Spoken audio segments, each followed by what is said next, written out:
Hey guys, welcome to my channel. So today we are doing things a little bit different. I wanted you guys to get to know me just a little bit better. So I'm going to answer questions about myself.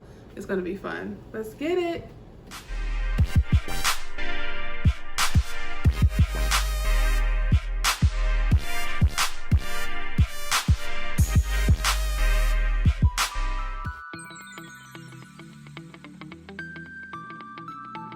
Joy Elizabeth Harris Bird. And I don't know why I hyphenated my name at first. I'm really thinking about just dropping the Harris maybe. We'll see.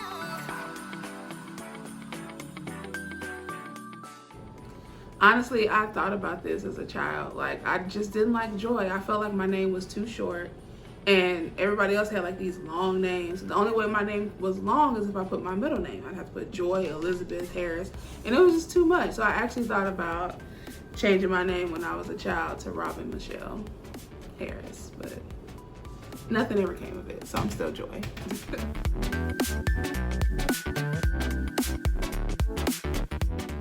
By far, man, my children's book, Zoe the Great, like that was my biggest accomplishment. Just from getting the idea out of my head onto paper and then typing it up and then finding an illustrator and then doing the editing, getting it published, and just the whole process of actually putting it out there. And when I actually started getting feedback from the book, because I was worried about it, honestly, because it wasn't as long as some other children's books, but I was so confident in the message. I didn't know how people would respond. And so when I found out that children were loving it, adults were loving it, and they were understanding the message, that by far for me was my biggest accomplishment. Honestly, Maya Angelou inspires me the most. Like, she's so inspirational. And when you think about her story, like some people would say she kind of had like a sketchy past. Like, she didn't come just like from this like picture perfect background, but she overcame all of those obstacles that were thrown at her in life, and she became a successful Black author, writer, poet. And her poems and her books, they have inspired me even today. Like, I Know Why the Caged Bird Sings. Like, all of her work is just so inspirational. You can really feel her passion and just her message, and all of her stories and poems is just so amazing. So she's definitely my biggest inspiration, especially being a writer. Well, it's like a tie. I would say Will Smith and Denzel Washington. Like, I don't think I could just pick one. Like, I love Will Smith, but Denzel, like, you know, he just gets me. Like, he's just a good actor. He can do anything. Like, he can act any role. But Will Smith, he gets my tear ducts. Like, he just, when he cries in a movie, it's like, man, this is like Oscar worthy acting. It's amazing. So it's a tie between the two of them.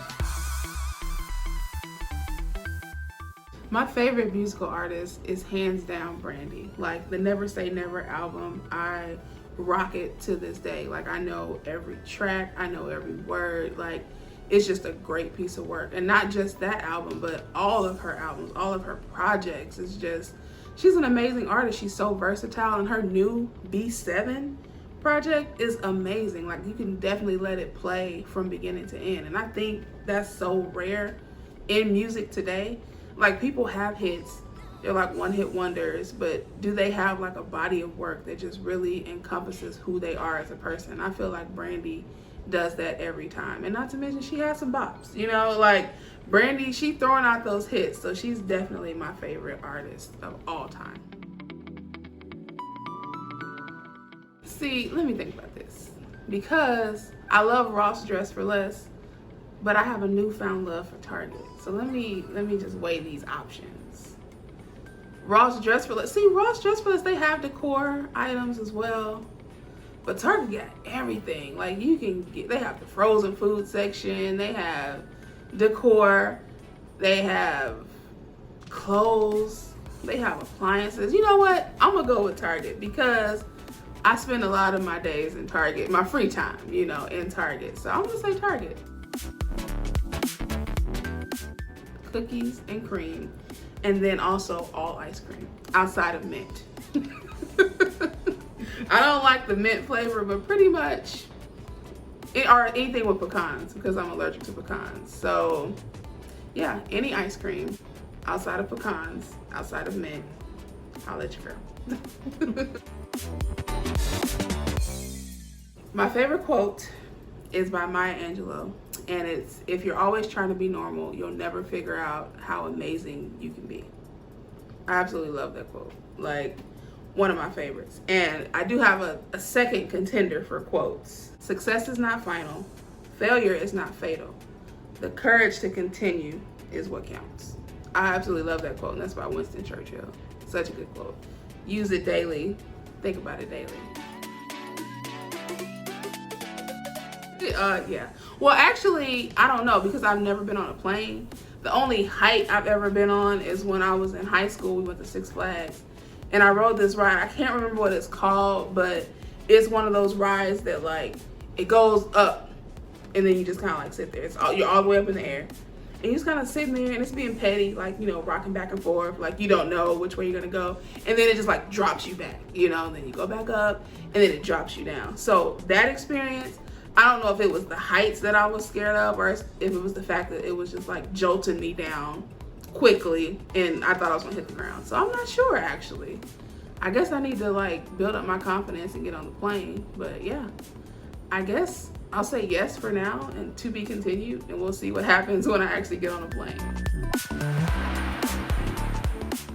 Absolutely. Shout out to the Los Angeles Clippers, the best team in the NBA right now. Absolutely. I'm definitely a basketball fan. It actually all started with the Bulls because I was born and raised in Illinois. So I was a huge Chicago Bulls fan. Shout out BJ Armstrong. He's one of my favorite players right now of all time. Definitely underrated. But yeah, definitely a Jordan fan, Bulls fan is where it all started. When Michael retired, I kind of like fell off of basketball a little bit because it just wasn't exciting because the Bulls, it was just like an experience, you know. I was briefly a Lakers fan when it was Kobe and Shaq, and then I kind of started liking the Warriors, but then they was doing too much. So now I stayed in the LA family. Now I'm a Clippers fan, so, but I always liked the Clippers, always. Honestly, the person that has left the most impact on my life was my late pastor, Apostle William Byrd Sr. has left the most impact on my life because growing up, like, I was really quiet and I feel like I possibly had a lot of potential, but I just wasn't using it. I didn't use my voice for real. I didn't really talk to people. You know, I kind of like shut people out, be mean to people, you know, just kind of shut them out of my life because I had so much going on and I had so much low self-esteem, and I didn't really think there was anything that I could possibly do in life. I'm too quiet. Nobody's gonna listen to me. Like, I've shut all these people out, and he was the constant in my life who never treated me any differently. Whenever I saw him, it was always love. He always embraced me.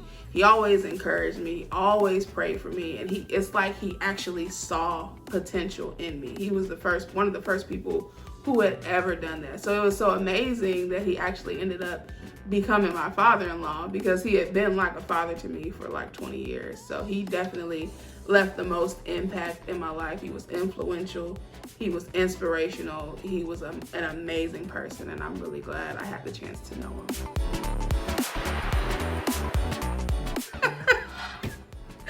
Oh man, next question.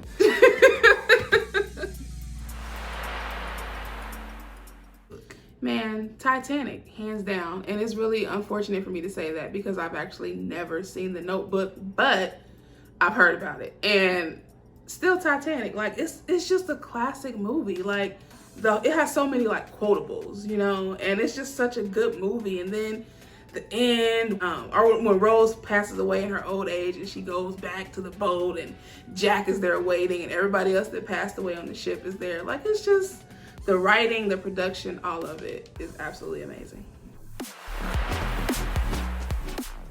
It's a tie between Shemar Moore and Morris Chestnut. So, you know what? I may lean more towards Shemar Moore because when I was in high school, like, I used to have this picture of Shemar Moore and I used to carry it around in my little trapper keeper, is what I called it. I don't even know if that's what it's still called. But I used to have a picture of Shemar Moore. I used to carry it around in my trapper keeper. And yeah, I just liked him. I used to watch him on Young and the Restless, and I just really, really liked him. I don't really know why. I don't really like him anymore. He was kind of replaced with Morris Chestnut. So when that movie, The Brothers, came out, I was elated. I'm like, I have got to see this. Like, both of them were in the same movie. So that's why I say a tie. But actually, I'm going to go ahead and pick Shemar Moore because he really was the first, like, celebrity I had a crush on. Man, I didn't think I would ever get married. Like, I just didn't see that in my future because I didn't talk to anybody. So I'm like, how am I gonna get married? Like, I don't talk to anybody. How am I gonna meet somebody? You have to have a conversation, a relationship, unless it's an arranged marriage. I didn't know. I didn't see that in my future. I didn't have a certain age in mind. I just didn't think I would. So the fact that I got married, was I 30 when I got married? I might have been 29. I think I got married before 30. So that was amazing because God did it. Definitely God did it. Shout out to my husband, Kyle.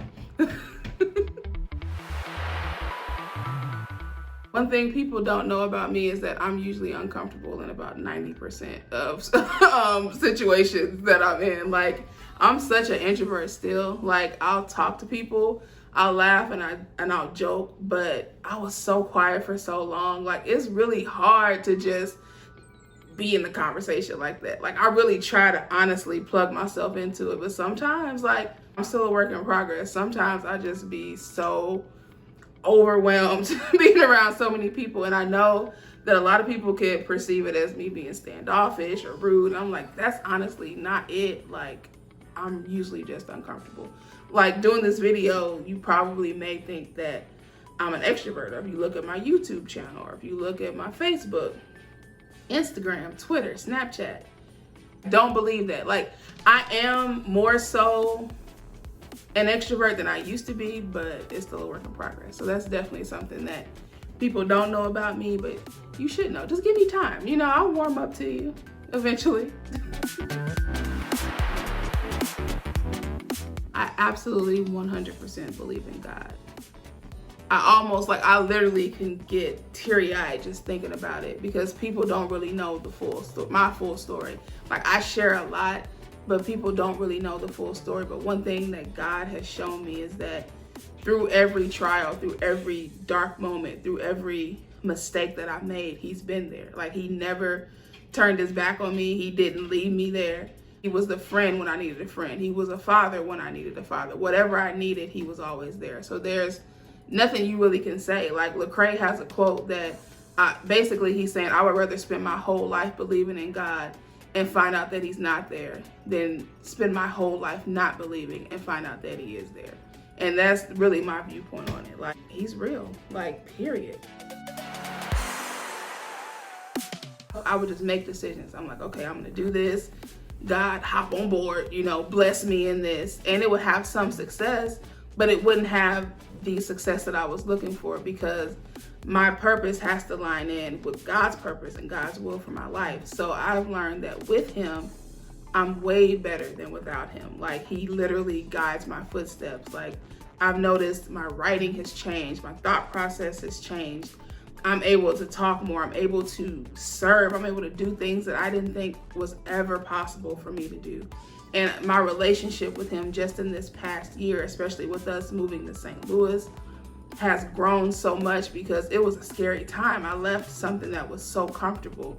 I had been in Cape for over 20 years, and it was comfort for me.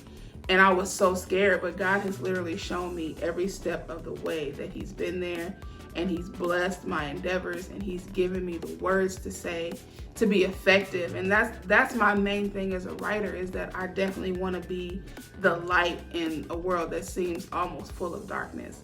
And he's given me that. Definitely, that's what I've learned. I cannot do anything without him. I know a lot of people think this quarantine has been all bad, but I honestly don't feel that way. For me, it kind of opened up my eyes to the possibilities of what could be. I was shooting for the stars, but there's footsteps on the moon. Like, I was thinking way too small. And honestly, that's the main thing I've learned. Okay, guys, I hope that you guys enjoyed getting to know me a little bit better. Make sure you guys subscribe to my channel. I have some great content that I'm working on for you guys, and I don't want you to miss it. I'll see you next time. Peace.